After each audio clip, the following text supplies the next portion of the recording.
one of the things I noticed about the cars, these cars have some of the best paint I've seen in a production car. Yeah, what goes into detailing something like that?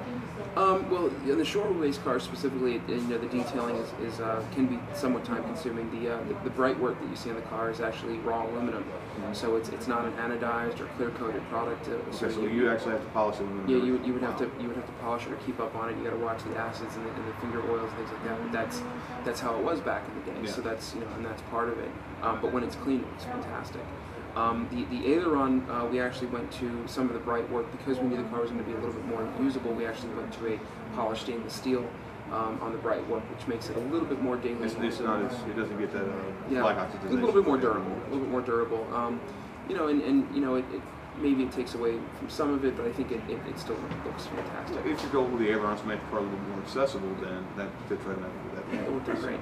But as far as detailing, I mean, it's we do pride ourselves, with craftsmanship being one of our pillars. I mean, the paint look does, and the bodywork usually comes out pretty well. The paint is phenomenal. Everywhere you look, there's just craftsmanship on every single level. No stone unturned. Everything's been taken care of. So yeah, we our founder of our company has a way that he designs the cars, and it essentially goes along the lines of there's a scientific principle that states that the human eye sees imperfections first. Most definitely. So what he did in designing the Aileron, and he'll be the first one to tell you the story, is that he went through and every redesign of the Aileron, he would go through and look at the car until his eye focused on something. And if that particular thing caught his eye, be it a body line or a scoop or whatever it was, he'd change it, because he said, if I'm focusing on that means something's not quite right. Until it completely flowed and it didn't catch his eye, and as far as an imperfection. So he said it took him months with clay designs and computer models and things like that to get it to where it is now. And he's kind of a perfectionist, so if he's happy with it, I think the rest of the world probably will be as well. Well, usually, I mean, our listeners know that I'm one of the most picky persons when it comes to a car. I mean, I'll pick an interior apart. Yeah. And while I was waiting for you to get with the customers doing the ride drive today, I was actually sitting in this Spyker guest right behind the camera, and I couldn't find anything I didn't like about the interior. And that's something that's extremely hard for me. I'm not like the most discerning car guy in the world, but you guys have done an absolutely stunning job. There's not anything wrong with the car. Yeah, well, part of the, when you get into the interior of the car, part of owning the car, driving the car, it's all an experience. And it's not a car where you just, get in and go. You get into the car, you got to kind of get yourself into the car. In a Spider, you slide down, an Aileron, you wiggle yourself in the car, and then when you're in there, you get in, you flip the ignition, you hit the button, you're flipping switches to get lights to come on and everything else, and you're not hitting the auto button on your AC unit, or getting in and your seats are custom memorized to your key fob and everything just da-da-da-da. It's really meant to feel like if you get in the cockpit of an airplane and you're flight check and it's go. like the pre-flight before you get in an airplane. Yeah, they used to back in the days, they did the same thing in the car. You had to check all the fluids, get everything. And you still do that today with the airplane. I mean, you guys know, my listeners know that I'm in the airplanes big time. Yeah. And the first thing you do is you go out there and you drain fuel out of the tank, make sure there's no water, and this kind of has that same feel without being that in depth. That's kind of what we were going for. Is it's supposed to be a process, and it's not for everybody. So we don't market the car for everybody, and you either get in the car and like you did, you love it. Or you get in the car and you go, gosh, I can appreciate this, but geez, this is a whole lot of work, and I don't think, I think I'd rather get into another car where I can just point and shoot. And that's fine, because, our owners are, they generally have cars that they can do that in. They generally have a collection of different, experiences, or they're in a financial or professional situation where, everything has to be like this, and this car forces you to stop and enjoy what's happening.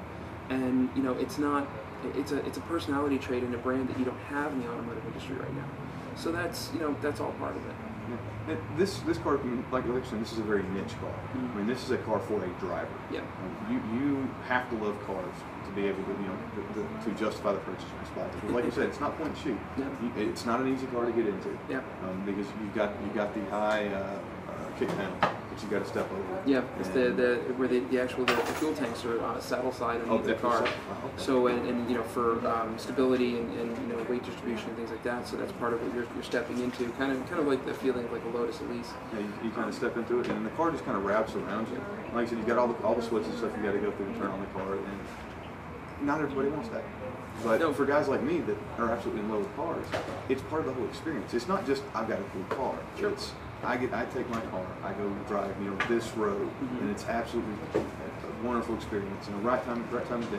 Oh my, perfect, you know, that perfect driving day, like we have right now in Texas. You know, outside of the pouring down rain today. But yesterday would have been nice. And that's that whole, I guess, car culture, and this car kind of, I guess, plays off that. It tries to, yeah. So, and then drawn from the Spyker's automotive aircraft history, and you're tying into that, and with its actual, you know, like its automotive history as well. And you guys have brought this back since like 2000. So, and the company in its current stuff has been around for 9 years. Yeah, 9 years, almost 10 years.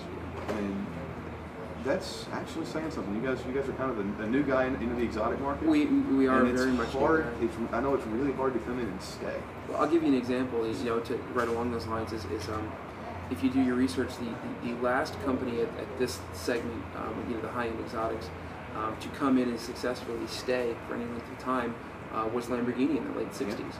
And there's been hundreds of other brands that have come in, but you know, none of them have been able to even so much as introduce a second car.